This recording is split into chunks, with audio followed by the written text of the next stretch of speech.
Welcome to the Horror and Gore Horror Movie Podcast. It's your host, Dakota. I'm always joined by my best friend, co-host, Goobs. What's up, Goobs? How you doing? I'm doing all right. A little under the weather, but I'm here and really excited for this episode to finally happen. Heck yeah. So if you guys are watching the video version, you guys see we have two special guests here today. We got James and Karsen. They are the directors of the upcoming found footage movie, The Kill and Cell. What's up, guys? How you doing? Doing good. How you guys doing? Mm-hmm. Doing good. Great. Very, very excited to finally have you guys on. I was able to watch your guys' film back in December for another Hole in the Head film festival. And, spoilers, it's fantastic. And then we got in touch, Karsen, you and I, and just started communicating and finally made it happen. So definitely glad you guys are on and we got this to happen. You were our first review and it was a good one. So I was like, hell yeah. Mm-hmm. Appreciate it, dude. It's fantastic. And I can't wait to kind of dive into it just a little later. Yeah, definitely. Mm-hmm. Okay, so let's do what we have watched this week. Karsen, I'm gonna let you go first. Ooh, all right. I'm gonna have to get my letterbox out. I frequently forget. I know I recently watched Play Misty for Me. I finished Twin Peaks, and I watched Fire Walk with Me. Stage Fright, the 2014 musical slasher. I saw you watch that, James. I've seen it. I liked it. I haven't seen it since middle school though. Right when it came out. It's pretty fun. I had a good time with that. Fun. I like the killer mask in that a lot. Dude, the tonal whiplash of that opening kill and then it cutting to like a group of kids in the sun singing like a musical song was awesome. Yeah. Then I watched Mystery Men, Ben Stiller superhero movie. So I've seen quite a bit of shit this week. Nice. Heck yeah. What about you, James? I saw the Texas Chainsaw Massacre 2003 remake for the first time with our production designer Aaron Jackson, which I thought was a lot of fun. I bought the DVD for it when we were at Unnamed Footage at the little flea market area setup that they had, and yeah, it was awesome. Super gory, and I still like the original more. Aaron likes the remake more. So we were just sort of talking about it a little bit. Oh, yeah, that's great. I thought it was fun, and then I saw Lee Cronin's The Mummy, which is very different than sort of like it was what I expected from the trailers. But back when it was first announced that we were going to get like a Lee Cronin mummy movie, I was hoping it would be something a little bit more of like a cross between like the Brendan Fraser and like an Evil Dead. But this is much more like kind of just an Evil Dead with like some Egyptian iconography thrown in there. But it was still good. Did you hear that they like announced? I don't know. Maybe I'm misinformed. I saw something online today though that said they announced that it was officially part of the Evil Dead universe. I saw something about. He said something about that in an interview. Yeah. Yeah. Well, okay. It plays like an Evil Dead movie. Okay. So you'll see when you see it, but it's good. It's super gnarly. Hell yeah. Mm-hmm. Nice. What'd you guys watch? What about you, Goose? So I was finishing up my coverage for Panic Fest, doing their virtual coverage. So I watched a ton of short films, and then a few of the feature films. A couple of the features was Don't Sleep Alone. It's an Argentinian film about a girl who goes back to her childhood town after her dad commits suicide. And then some really creepy, sinister stuff starts to happen, and it may not be what it seems. And it's a spooky ghost story that is actually pretty scary, and really loved it. Doesn't have a release date yet, but I see it getting picked up pretty quick after the reception it got. And then I watched Baby Backs, which is another feature. It's about a couple that is crossing the border down in Mexico.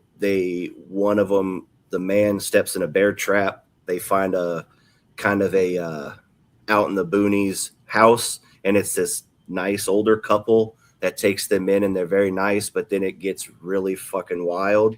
It kind of reminds me of Honeydew, if you guys have seen that. I think it's like mid-2000s, but it went pretty freaking hard, and I was surprised about that. So that's one to keep an eye out for. Sick. Did you get a chance to see Frogman Returns at Panic Fest? I watched it for Unnamed. Yeah. Sick, hell yeah. Yeah. So fucking I'm not going to go too into that. I love the direction it's going and how they're doing it. And I'm super fucking excited for the future of Frogman. It'll be sick. Then I watched one of my, of course, all-time favorites. I rewatched The Lord of the Rings, Fellowship of the Rings, the extended cut. It's a perfect movie, perfect trilogy. And then, of course, I rewatched The Killing Cell. I had to. Hell yeah. Yeah. What you got, Dakota? So for me this week, because we've been like really recording episodes back to back to back, I haven't got anything since our last episode. But I told Karsen and James before we got on that I watched WrestleMania Night 1 and Night 2. I really enjoyed it. Goobs, did you see who won the heavyweight championship match? Was that tonight or yesterday? Tonight. It was Punk versus Roman. It was No, Roman. I didn't see it. Oh, did he? Yeah. The WWE, man, it's not what it once was. I'll just say that. The storytelling is it hasn't been good for a while, but I was telling Dakota I'm a big UFC fan. I watched that last night. nice. I didn't get to see it. I watched the fight previous week, the Prohaska and Holger. Dude, one leg and just that check left hook. That was sick. The wildest finish I've seen. Because it literally on one leg, all he had to do was survive the round, and his corner, the other guy's corner, was going to stop it, and he's going to win the belt. He got caught. You're showboating a little bit, I think. Yeah. But hey, I'll say this: they don't want any Pereira down there. No. They're lucky he left, bro. Yeah. I can't wait to see what he does at heavyweight. Yeah, it's gonna be sick. Hell yeah. Oh, Burns retired last night. Gilbert Burns. Oh, I saw a picture of him like kind of crying and walking off, but that makes sense. He's been in the game for a while. Yeah, he had a pretty brutal. He got TKO'd pretty brutally. It was a bummer. Yeah. So that is it for our watches this week. The movie news this week is very short. We only got 2 pieces of news. First up, Evil Dead Burn has had its trailer released in front of The Mummy. I haven't seen it yet. I really want to. I love Evil Dead, especially 2013's. It's the best in the franchise. Yeah, was I just talking to you about that? Or no, I was just talking to our DP Rob, DP of the Killing Cell, like right before this call. I think it's my favorite of the franchise. And I love the whole franchise, but I think the 2013 one goes so fucking hard. I gotta ask you to a question because a lot of people don't understand this. Do you think it's a remake or do you think it's a part of the franchise like timeline? I see it as a remake, especially her name being Ash, and like it repeats a lot of the set pieces of the original, or I guess the first 2 films. So in my mind, it feels very remake-ish. I have never entered a hard discourse about this, though. Dakota's very passionate about this discourse, as well as our friend Colby, who 2013 is his favorite horror movie ever. I would call it referencing some of the stuff from the original, if I'm not mistaken. It references a lot, like the arm stuff where she has to. No, not like referenced by recreating. I mean, like referenced by like saying that alluding that stuff happened previously. Does it? I don't think. It's been a while since I've seen it, but I feel like Dakota has the answer. Yeah, what do you got, Dakota? There's a post-credit scene. Ash shows up out of nowhere. That shows. Yeah, It shows that it's in the same universe. I will say this: I have one really hard beef with that movie, and it's like one of my favorite horror movies. It pisses me off so much that they didn't close the credits with "Raining Blood" by Slayer. They missed such a good opportunity. Yes. It was such an opportunity. I mean, that would have been like, come on, that it's going down in the books as the greatest of all time, in my opinion. If they hit the Slayer at the end, Yes, totally agree. So with the Evil Dead talk, Evil Dead Burn was supposed to release on July 24th. Now it has been moved up 2 weeks to July 10th. And I'm excited for this. I think it's going to be gnarly. did you guys see Infested? His first feature, No, that was on the watch list for a while, and I've never got around to it. Plus, I don't like spiders, so I have to be in that headspace to watch it, and I have not gotten into that headspace because it's not like a silly spider movie like your 8-Legged Freaks or anything like this. Like, it's a hardcore spider movie, and I have to be ready for that. It's intense. James, was that the year you went that was playing? No, you saw it. Did you see that Fantastic or Telluride? I saw it at Telluride. I wasn't there that year, but you did show it to me about a year after that when it came out on VOD. We watched it together, and I hate spiders too, but it's a fun watch because it did like get to me in a way that a lot of horror movies don't because I have that like innate fear. And I'm actually not as scared of spiders like at all. And I've been bit a couple times, like really bad. That movie fucked me up. I was spooked in the theater watching that. It's good. I'm excited to see what he does. Yeah, definitely. I'm really excited for this. And coming out with the what is that? Evil Dead Wrath. Oh, Wrath. Yeah, I really liked Last Stop in Yuma County. I'm excited to see what he does too. That movie's fantastic. Yeah, two directors with like super intense feature debuts. They're doing the two.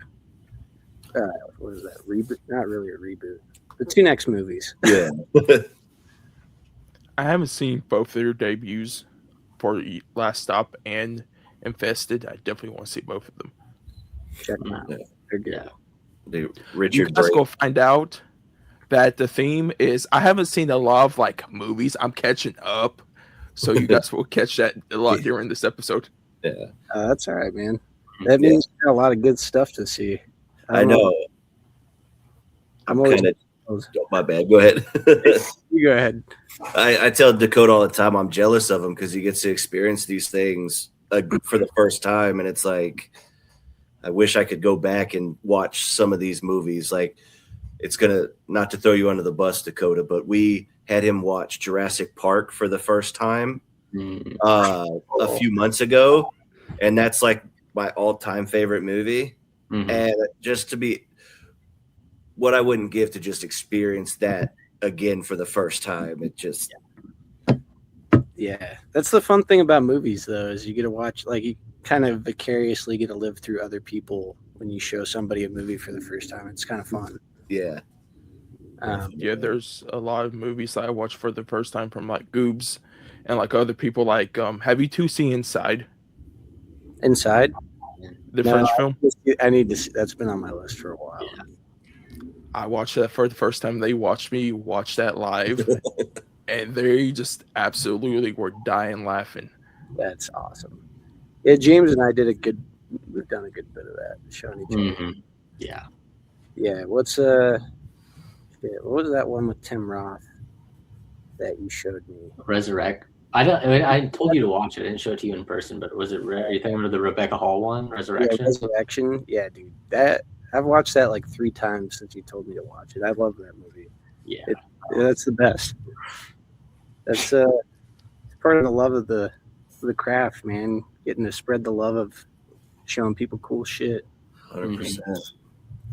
Most definitely.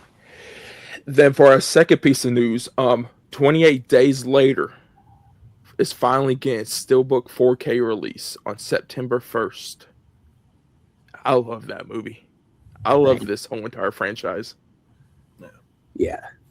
It's Alex Garland is Oh man, so good.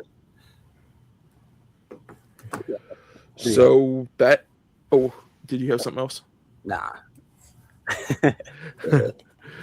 So that is it for our movie news. So let's go to our main topic, and that's talking to you two about the Killing Cell, everything about making the film, and just like film processing.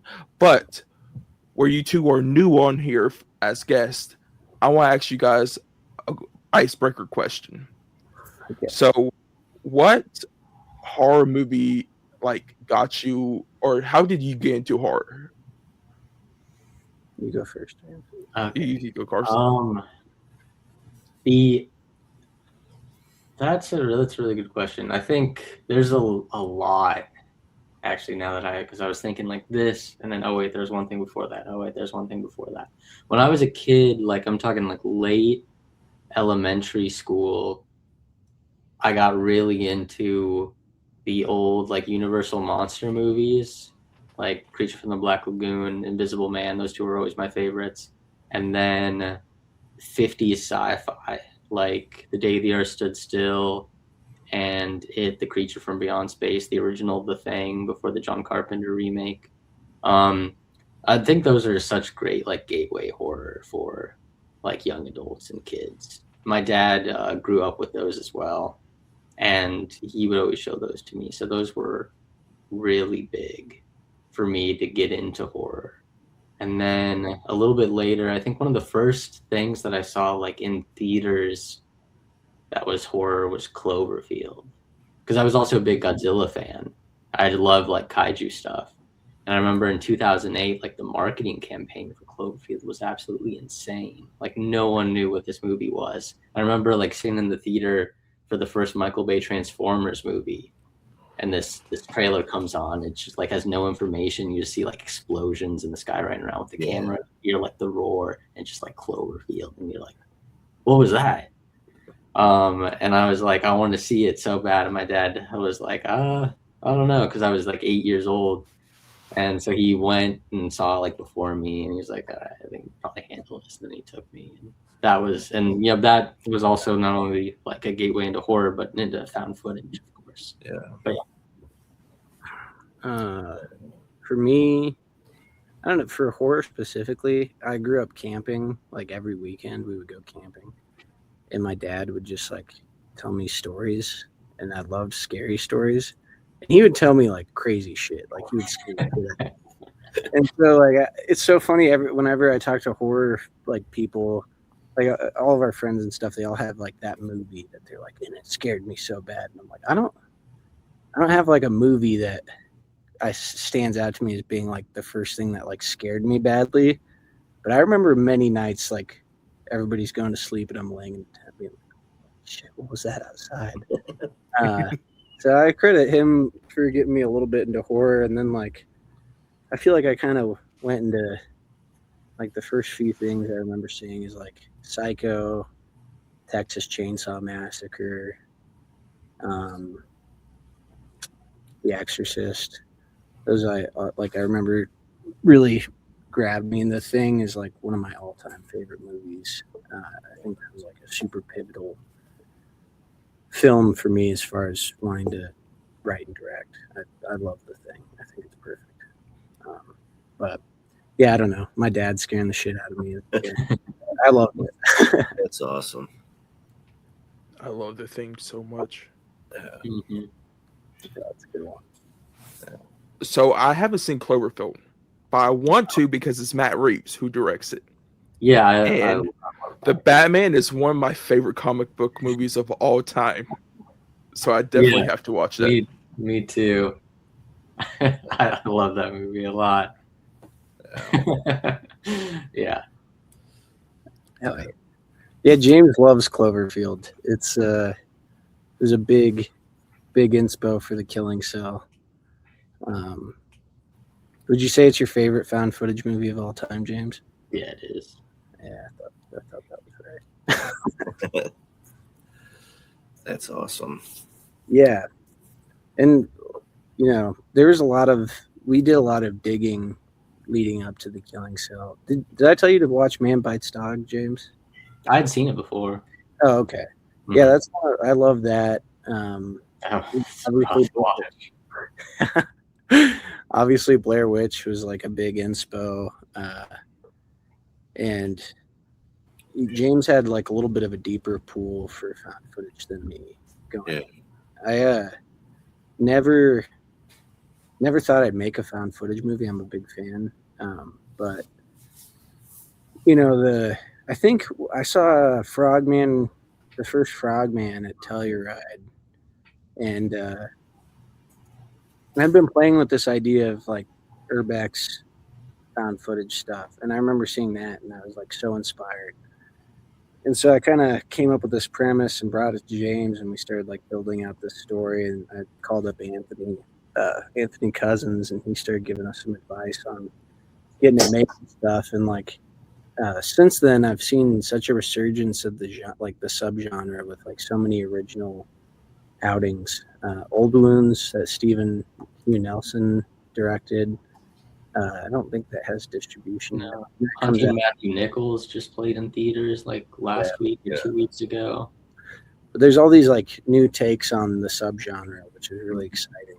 And I think that's kind of one of the things that prevented me from getting into it for a while, was like a lot of them felt very similar, and now that's starting to break away a bit, and it's becoming like a really exciting subgenre again, which I think is cool. And I think I had a lot of blind spots for a while. There's some good ones out there that I just didn't know about. Yeah, found footage is my favorite subgenre of horror. I don't know what it is. I've just gravitated to how like real and authentic it feels on a lot of these. You mentioned Blair Witch. That was, of course, one of the first ones that I saw, and it was just like, holy shit, did this actually happen? Are these people actually dead? With that marketing was one of the craziest things. And then you can just continue to go forward. Then you have like one of my favorites of all time is The Bay, that came out in 2012, I think. It's like an ecological found footage movie about a town in Cape Cod that there's like a flesh-eating bug that comes out of the bay and stuff. It's fantastic. And it's so realistic, like the ecological terror of it all. And watching The Killing Cell for the first time, I was just like, holy shit, this is like bringing you back into the early 2000s where you had this like influx of these type of movies, and how it, how raw and how like dirty it felt. Like you shouldn't be watching this type of film. It was like something you would turn on. And I picked up on my rewatch. I'm not going to spoil anything, but there's a mention of E-Bomb's World in the film. I was like, holy shit, bringing me way back, and that was, basically like the Reddit of nowadays. You just find anything on there, and it just was like, it brings you back into that era. Sorry, my cats are fighting.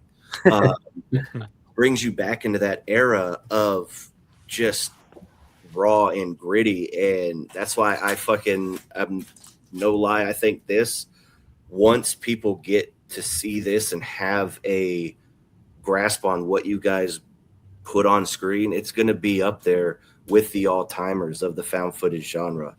I mean, Grave Encounters, fucking Blair Witch, Gonjiam, like all these like type of films that are household names, yours is going to be in there, in my opinion. It's just so it's what found footage is, in my opinion. I fucking loved it.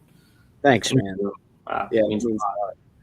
yeah, we that was like a huge goal for us, was to kind of try to have it feel like a return to form and then bring something new to it. Mhm. Yeah. Is kind of, I guess, what people were trying to do at that time, you know? Yeah. What I mean? And so it was just like, play it as classic as possible and then try to subvert people's expectations. And I'm glad that it's seeming to resonate with people. And that E-Bomb's world mention was James. He added. Yeah. Yeah. No, I'd watched like this show on YouTube called like Tales from the Internet or something when I was in middle school or high school, and they would always talk about E-Bomb's world as like this forum where they would talk about like urban legends and stuff. And so I thought like, oh, this would be it. And I kind of, it's kind of put in there as like a throwaway line, but it's crazy the amount of people who reference that line. Yeah.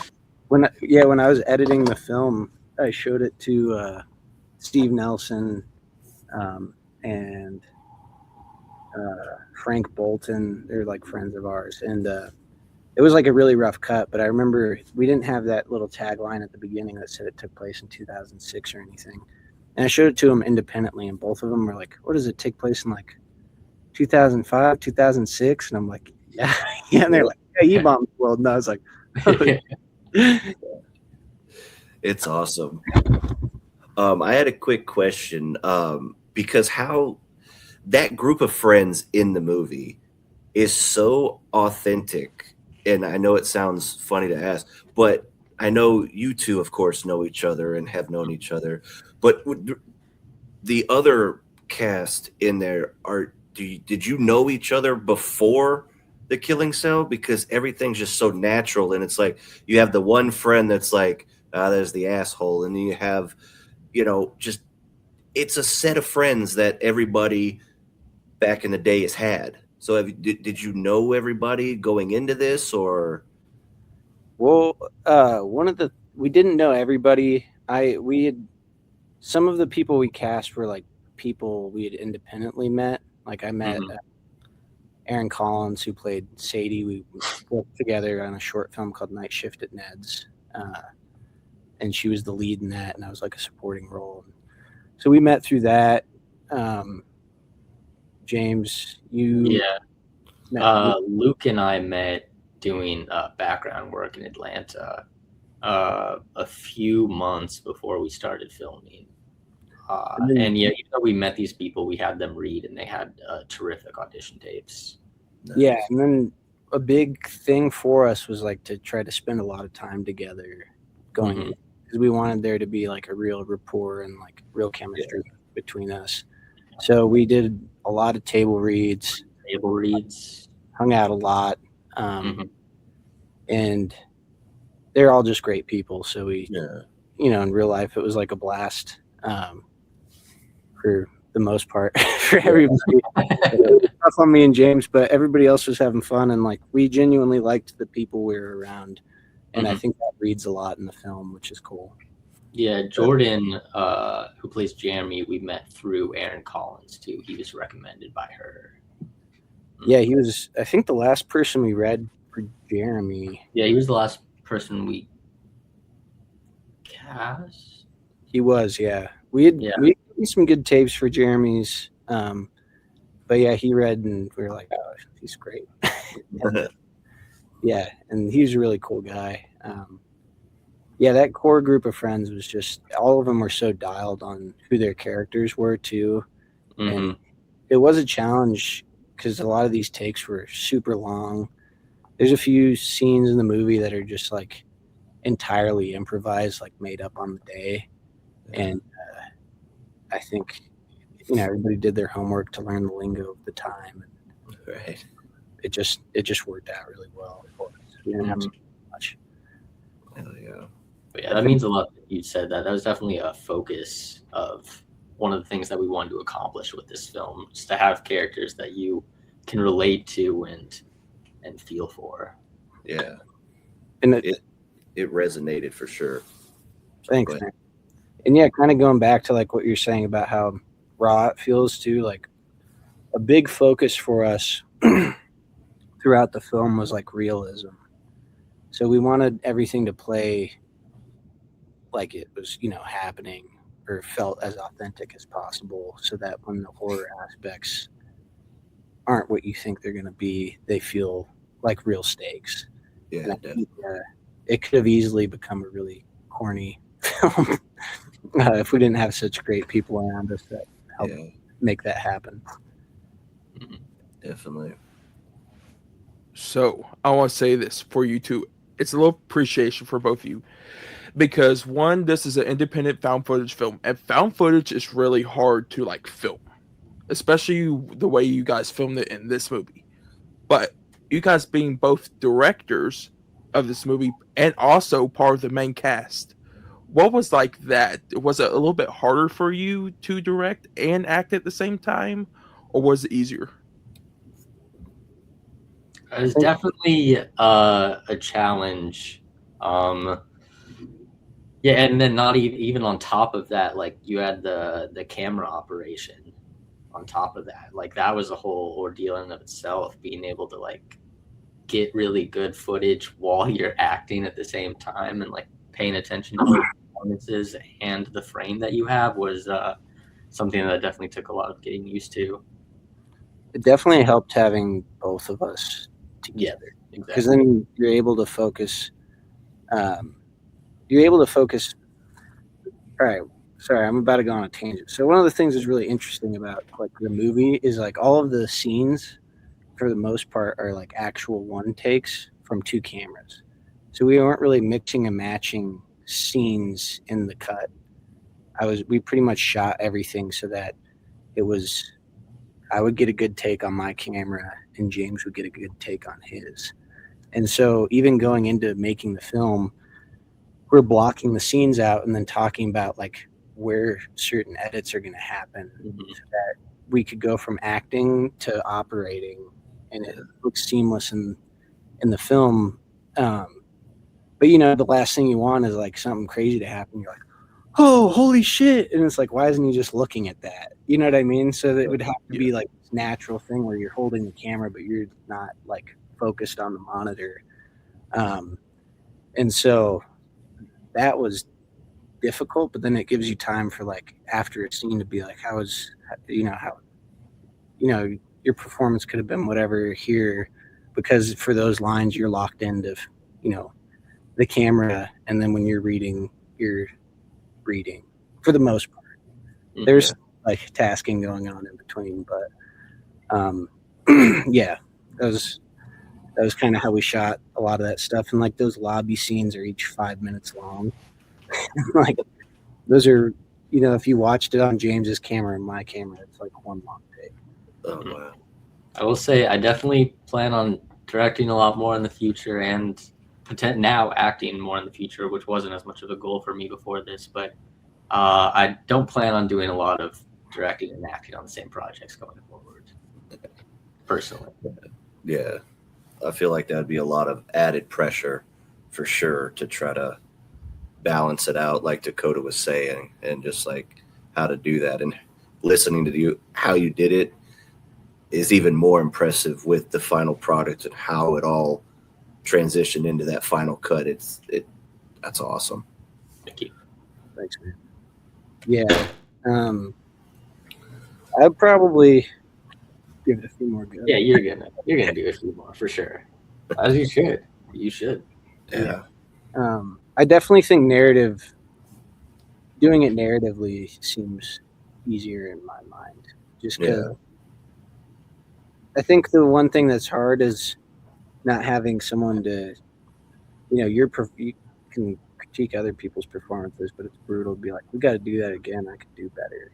Right. That sucks. You know what I mean? Like, you guys were great. I fucked that up. You know what I mean? Yeah. And then like knowing when you're not, at 100% or something, it's definitely was nice. Like having each other to give notes, or if you weren't sure about a performance, be like, look at it. It's fine. Yeah. The reassurance and stuff. That's awesome.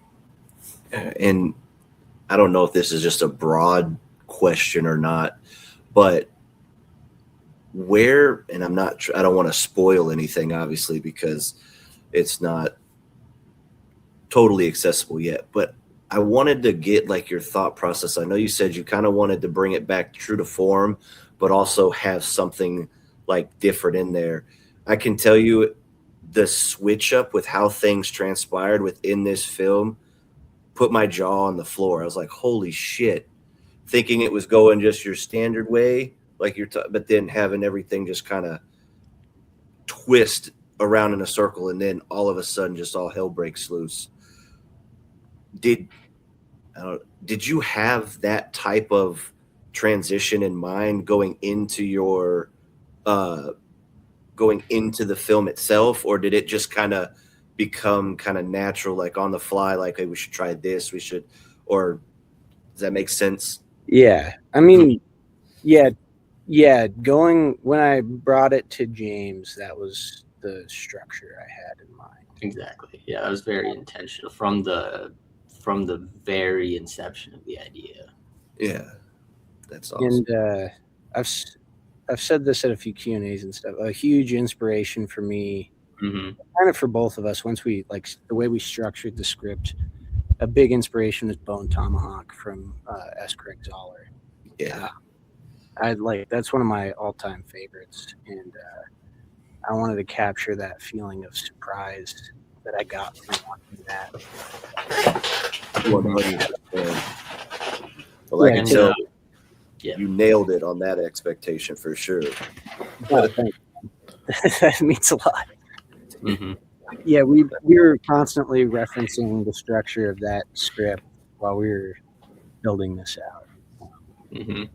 Yeah, it was also important because a lot of our film has this definitely to a good degree as well, but a lot of found footage has that very like slow burn type of build to it. Yeah, and I feel like a lot of really great found footage movies like are slow burn, and then it has like a really crazy great like 10-minute ending. There's even some stuff that like I really liked that had that, but we wanted to have like a slow build to like a 45 minutes of like insanity. Like the first half and then the second half. Yeah. So, first of all, sorry about that. I had to go deal with something personal real quick. But a question I have for you two, because I really like the location of this movie, and shooting on location is one of the biggest things for me in film. And you two, the question I have is, how did you find like the prison area? You got it.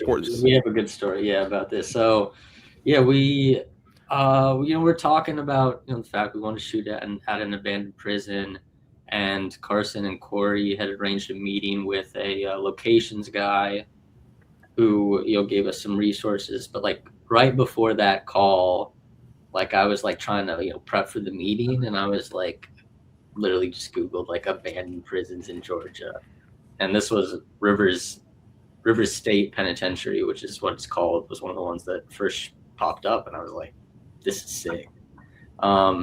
And then we hopped on the call, and the guy goes, well, I'd definitely check out Rivers State Penitentiary if I were you guys. And we were like, okay, cool.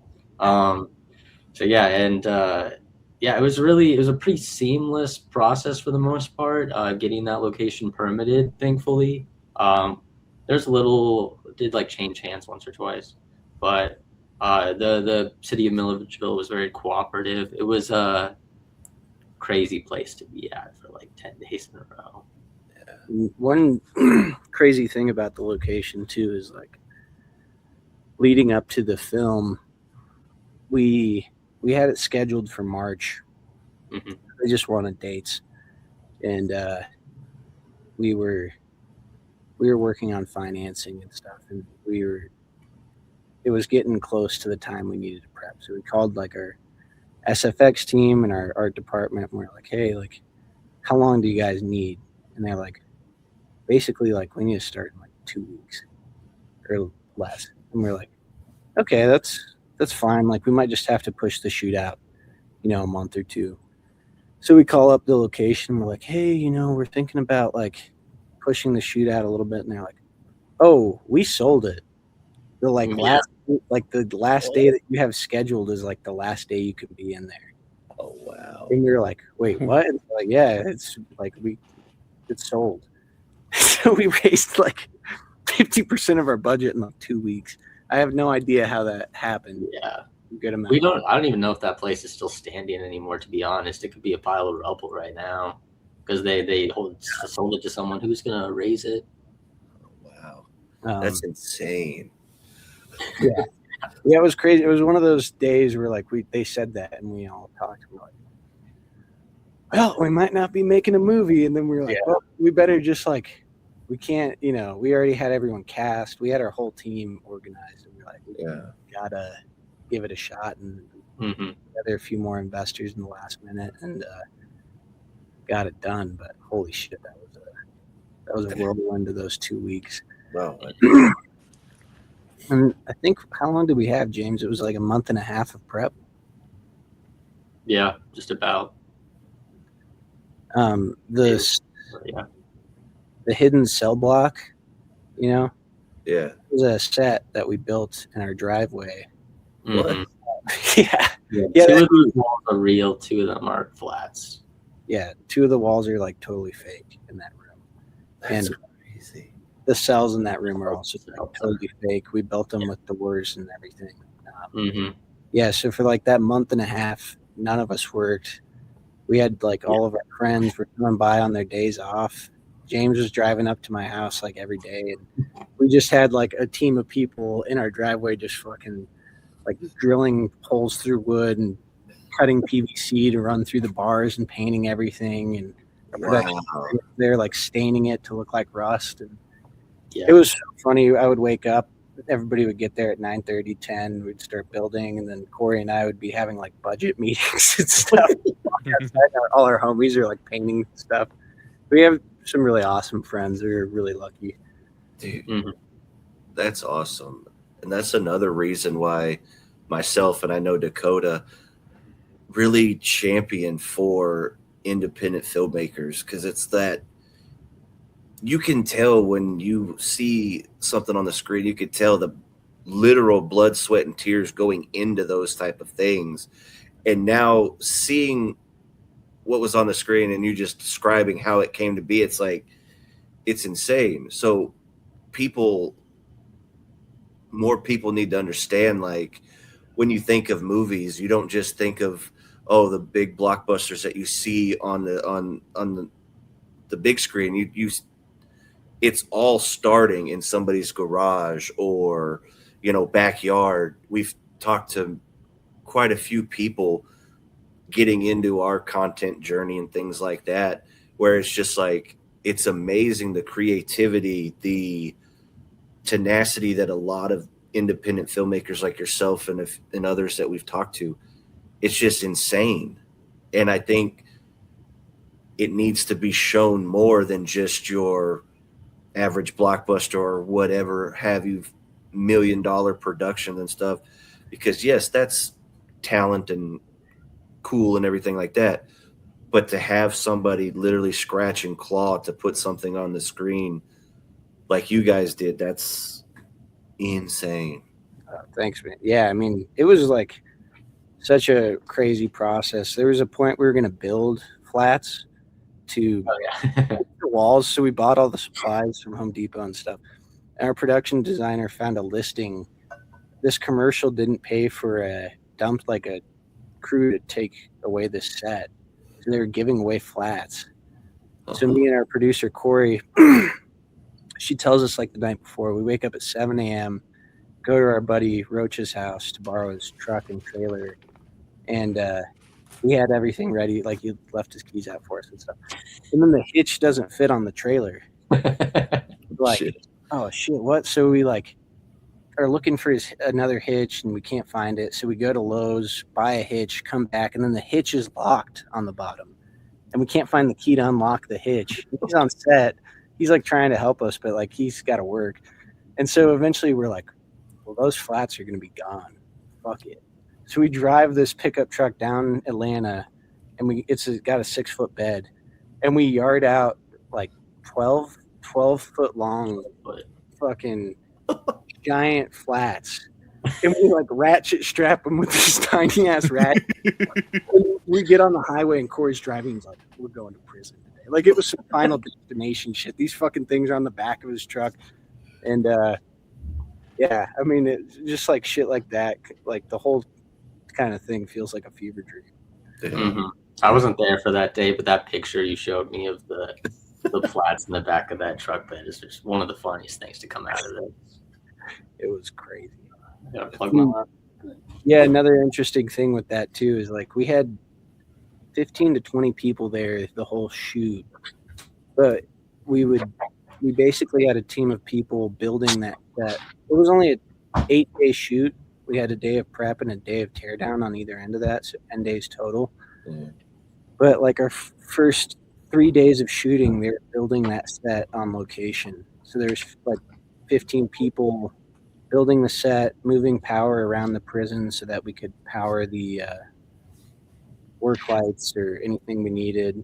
Yeah. And then people prepping like each location, set dressing and stuff ahead of when we would arrive there. So it was a ton of logistics, and a ton of our friends worked like so fucking hard on this. It's insane. Yeah. Another thing I want to say is, for me, especially found footage and just like horror movies, when a film is more grainier, I find it more scary. Mm-hmm. And you guys done very well with that, especially with the night vision. And when you guys find like the cell without any spoilers, that was kind of scary to see all of that. And to see just like the way like you and James act, Karsen, during that scene and throughout the rest of the end of the movie made it more tense. And I was watching this during the daytime and I felt like tense, scared, claustrophobic, like I didn't know what was going to happen next. Thank you. Yeah. We shot them on high 8 tape, the whole thing. Mm-hmm. Other than one shot, the eyeball scene. Ooh. Yeah. It was a digital composite, Mm-hmm. but every other shot of the movie was on tape. Exactly. Yeah, there was a little bit of debate on what format we were going to shoot it on. I remember I at one point proposed mini DV just because that was also popular during the time period. But Karsen was like, no, I think we should maybe stick with high 8. We talked about it some more. We got the cameras, got some test footage, and I was also really happy with how that looks. And yeah, Frogman obviously being an inspiration. That also shot on high 8. And we actually, one of the A camera that Dan has is actually the exact same camera in Frogman that Anthony Cousins let us borrow. And that was also used in Old Wounds as well. Yeah. And then my camera, Zach's cam, makes an appearance in Frogman Returns. So Oh, heck yeah. Yeah. Bruce, you got another question? Sorry. You good, This is man? kicking. Man, nothing more lethal than a 5-year-old with a freaking cold, man.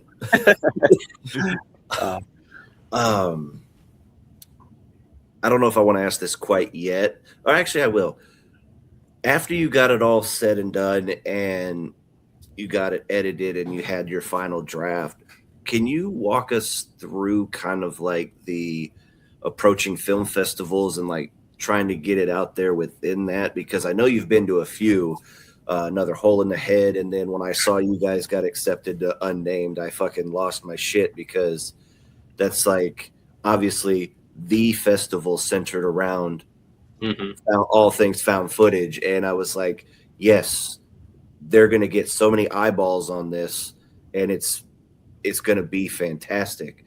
Because just as far as like last year's festival, technically 2 years now, but you know, they had, you know, Dream Eater in there, and Dream Eater became this fucking phenomena, picked up and everything like that. And it all from that festival and word of mouth and everything like that. And I'm thinking this is going to be like perfect for this film because it's so what is needed to be injected back into the found footage genre. So can you just kind of go through the process and like how you approached it and like where you want to put your films? Because I know it's all about what festival fits as well with your film. You know what I mean? What type of film festival? Mm-hmm. Yeah, we like rushed really hard to get it in the festivals because we shot in March and we were submitting for stuff that was like in September and October, and we like I think we got a couple rejections. The cut, like we submitted a rough cut, and I was like polishing it as we were going. And I think like if I was to do it again, I wouldn't rush it so hard because then like once the cut got a little bit more refined, we started getting into more stuff. Another Hole in the Head was like a great exposure for the film, and you were like I said, you were our first review. Kind of got a roll going, and then Buff was big. We played it in Atlanta, had a really good turnout there. We did just a screening there, and then we played in Jacksonville at the first year of Jacksonville Horror Show. Awesome. And we won audience choice there. And I think it was honestly tough because it's like one of those things where you want this kind of nice change. Oh, that's sick. Oh, cool. That's awesome. It's one of those things where you're like sitting with this thing for so long. And I think we're both pretty critical of our own stuff, but we felt like we had something good. Mm-hmm. You're like, am I just crazy? Like maybe this isn't good. And then once we got some eyes on it, people seemed to react really well to it. All the screenings we've been to kind of reinforced like the moments we thought would work really well. Yeah. Mm-hmm. And then James is going to Calgary Underground Film Fest in like a week. No, I fly out I fly out in like 30 hours. Oh, yeah. Yeah, that's the biggest festival we've got into so far. That's awesome. and Hopefully we're playing along stuff like Hokum and Obsession. I Love Wow. Boosters. Like the lineup that we're included with is just absolutely insane. So we're very grateful for that. Yeah, congratulations. That's huge. thanks. And yeah, like I think one of the things with this film too that we knew going into it is like it's kind of a niche of a niche. Like found footage is already like a subgenre, and then the like ultra violence and like low aspect of the film. I think it's like it's a big movie that looks very low budget just in the nature of it. You know what I mean? Like the cameras we used and like the raw. Yeah. So I think it's a lot of that's tough for filmmakers is like it boils down to taste. Yeah. We're unknowns, like we haven't even had shorts play at like anything big. So it was definitely a challenge. But it seems like the more people see it, the more opportunities we're getting with the film. Yeah. Yeah. And I know when I put my review out, I had a few of my mutuals go, where the hell did you get this movie? Who the hell do I have to talk to watch this movie? Just from the review and everything. And I'm just like, this is where this festival that it sounded, excuse me, it was one of those looking through and the lady who reached out to me for it was like, hey, I think this is going to be up your alley because she she is part of the Unnamed Footage Festival, and she reached out and said, hey, you covered for us last year. Will you, here's some movies for this one. We're in charge. I think you'll love this, this, and this. And I was like, say less. You know what I mean? Cool. And it just kind of worked out. And you were one of the first ones, and I was just like, holy shit. And once I put that out there, it was just a few people, hey, where can I watch this? I'm like, it's in the festival circuit. I don't have anything yet. And then just our close knit of friends, I told Dakota, I was like, this is the one. You know what I mean? And it was just a snowball effect with people reaching out. And then I had one of my other mutuals who had watched the film through it as well. He was like, he DM'd me real quick. He's like, "You are not lying. Holy shit." And, you know, it just, and I haven't stopped talking about it since last December. And then once you got announced for Unnamed, I told everybody, I was like, watch this one. If any of them, this one. Oh, And even Dakota and a few other friends hit me up. They're like, "What the fuck?" I'm like, "Yep, told you." Thanks, bro. Yeah, I mean, it even when we were at Unnamed, like people seemed excited about the film, which was really cool. And it just, you guys like you two like really help independent filmmakers get the word out about their films, because it's like we don't have any money to market it the proper way and like get the eyeballs that we wish we could. So like you guys checking it out and like spreading the word really means a lot to us. Mm-hmm. And I can really count for that because when Goobs watched it, it was when we were recording the episode. He's like, "Dude, I got a movie for you. I don't know when it's going to be at next film festival or something, but dude, you got to watch it." But also, since Unnamed, I was looking at one of our mutuals videos like that really blew up on Instagram, and every comment I'm seeing in his video is like, "When is this releasing? When is this coming out? Where can I watch it?" And I'm like, people are excited for this. Yeah. And once it, kind of like how Goobs is saying, like once it is out there to the public, I think this will take fire and like run. Everybody will run with it, and you guys will have one. Could be, because if I think of top 5 found footage movies like ever I watched, because it's my second favorite like subgenre of the horror genre, this is like top 5 for me. Oh, thank you so It's much. that good. And you guys were up there with like the Taking of Deborah Logans and all that for me. And because it's the filmmaking. Because you guys haven't seen my review. I haven't put one for. I was saving it for you two. Like, I love the filmmaking process of this, the acting, the character building, the chemistry that you guys have.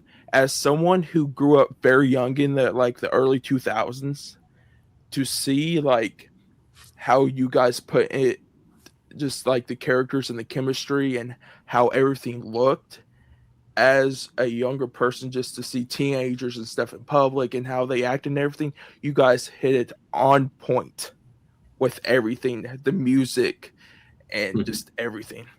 Thanks, man. Thank you. Mm-hmm. Yeah, the music was a fun part. Yeah, very fun part of the process. Karsen had a lot to do with putting that together, and I love that song. Yeah, a buddy of mine, shout out Alden Kaser. He's a part of a band in Jacksonville, Florida called Chemical Effect, and he's scored my last 2 shorts and did some scoring on one of James's shorts. He's just like a really cool dude. And for a while we were talking about like trying to figure out how to license a song by Korn in the movie. And we were like, oh, this is not going to happen. So I hit him up and he wrote that song, and then I did vocals on it, and went down to South Georgia. He lives there now, and there is going to be an eye socket EP when the film releases. Oh, fuck yeah. Hell yeah. Yeah. Because I noticed that you were singing that song afterwards, and I looked straight up. I'm like, where is this song at? And I'm like, oh, fuck, it's not released. It will be. It will be. Not yet. Yeah, it will be. And yeah, we're looking to release the film by the end of the year. Mm-hmm. Yeah. We're shopping it around, talking to some people. But, we're at the very least, it'll be out VOD and hopefully some physicals by the end of the year. So we'll see. Hell yeah. Yeah, we don't want to sit on it too long. Yeah, no, it definitely, like I said, once it's out there, the hype within the horror talk community and then just online, it's there, and I'm super fucking stoked for it. like I said, once that review went out and me and you started talking and everything, and then I told Dakota and you guys started talking, it just this whole snowball effect. And then to hear you guys are in another film festival in Calgary, which with some insane hitters too, it's awesome. And I as small of a part that we play in just talking about it, I feel so much fucking like gratitude to you guys for taking the time to, especially you, Karsen, to reach out, and James as well. And it was just like, I've only been making videos for a little over a year and never thought that I would be in a position to talk to people like yourselves and help. I don't want to sound like I'm, but you did help. Yeah. But it's just like, I never would have thought I'd be able to talk to you, directors, producers, actors, anything. And for them to actually, for lack of a better word, care what I have to say about their craft, because I've never made anything in my life. I just love movies and I love horror. And I love the people that are able to take an idea and craft it and do what you guys do. And I will shine the light on anything like that. And it just, Well, we love talking to anybody that, like, when the film resonates with people, it's like awesome to talk to them, because like, that was what we wanted to do, is make a found footage movie that didn't exist that we would want to see. Exactly. That was kind of, James and I were like, let's make something that we would lose our shit about if we didn't make it and saw it. Mm-hmm. Yeah. It's cool to see the other people liking it. You know what I mean? Mm-hmm. And maybe a Killing Cell 2. Throwing it out there. We got an idea. Oh, hell yeah. I love the little Easter eggs. I love it. So to piggyback off of Goobs with that, my younger brother loves horror movies, and I have kept this one from him until we got official release for it, so he can finally see the movie. And one of my former coworkers, like, he really loves horror movies, so I want to throw at him because he likes like that VHS and all that type of stuff. So I'm like, found footage will be great for him. But Goobs can attest for this. I go on like TikTok lives like every weekend when I'm off, and I got like a little pocket of people that always come back to my TikTok lives, and they always ask me, do you have like any upcoming movies that you want to tell us about? And I really want to tell them about this one, but I'm just like waiting. I'd be like, it's got a release date. You guys can go watch it, because they're like testing me, like they've been asking about Hokum, Obsession. But I'm like, I've got this really great gem of an independent horror film for you guys. But I'm like, I want to say it, but I can't. When we get the official release, we'll definitely hit you guys up. Exactly. For sure. Yeah. For anyone listening, we do have an Instagram account too with the Killing Cell movie. You can follow that for updates, or obviously we're gonna reach out to a lot of people like yourselves when we have all that information. Yeah, most definitely. Everything is going to be in the show notes. Your guys' personal, if that's okay, of course, your guys' pages, the movies page, everything is going to be in the show notes. So make sure you guys follow both James and Karsen and the Killing Cell movie page for all up-to-date information. And honestly, just follow two great guys. Thanks, man. Thank you. Goobs, do you have any more questions? Because I got one more for them. Go ahead, man. Okay, you guys filming in a state penitentiary, like a former state penitentiary. Was there any like weird stuff that happened while you guys were filming? Supposedly, I didn't experience anything. You kind of did during the scout, but that wasn't paranormal. Yeah, No. One of the scouts, I heard a woman's voice, and it was just me, James, and our production designer. And I asked her, I was like, "Did you just say something?" She was like down the hall, and it like sounded like a whisper, like near me. I was like, "Did you just say something?" And she was like, "No." And I like got my knife out, and I was tweaking. And James, think you're like freaking out. And I was like, no, dude, I like heard something. Yeah. And come to find out there's like a woman and a guy who were actually living there. Oh shit! Probably Like squatters. Yeah. They were Holy like on the other side of the wall from me, whispering to each other. Oh shit! That probably said some dumb That's shit. terrifying. I'll fuck you up if there's anybody here. Oh, that's great. Yeah, it was good.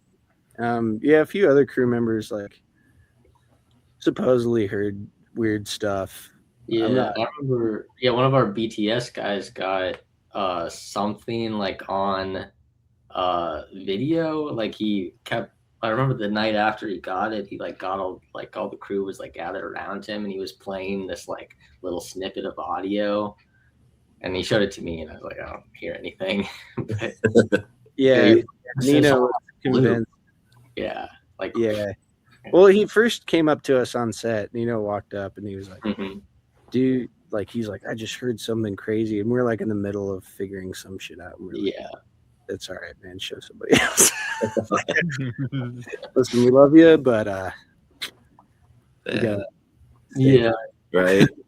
Thankfully, if the place was haunted, the spirits were very cooperative with our filming and didn't interfere at all. yeah. That's Yeah. It was it was a crazy place to be. We're really lucky that no one got hurt, to be honest. What? We're safe. We were safe. It's just like like I said, it was a wild place to be. Yeah, I mean, shattered glass all over the floor, and like, you know, it was like a dark, metallic, you know, just like solitary confinement doors swung open. You're going down hallways with like it's pitch black, and there's just metal doors sticking out on either side of the hall and stuff. And like, that night vision scene, if you know which one I'm like the really long one. Yeah, that was like really scary to film a stunt sequence in night vision where it's like actually pitch black and we're doing stunts. Yeah. But you know, we did it. Mm-hmm. No one did get hurt. That's good. So when you guys were filming there, I just thought of this. Did anyone try to like disrupt you guys filming Yes. the movie? We had to call the police like 4 times. People kept trying to break into the prison while we were filming. Yeah. Damn. It got to the point like we had to have all the crew wear like high vis vests that would identify if somebody was on the crew or not. If like we saw somebody there. Yeah. Yeah. The Milledgeville cops were cool. Shout out. Yeah. There was a college like a few miles away from the prison, and I actually had talked with one of the alumni of that school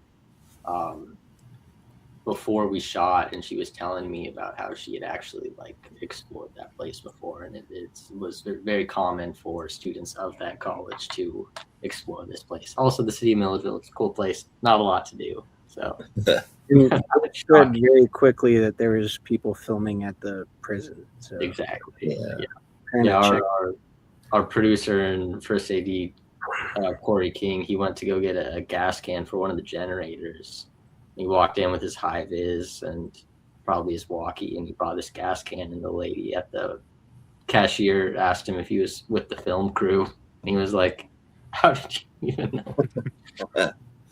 Small town words travels fast. I think that's exactly what she said.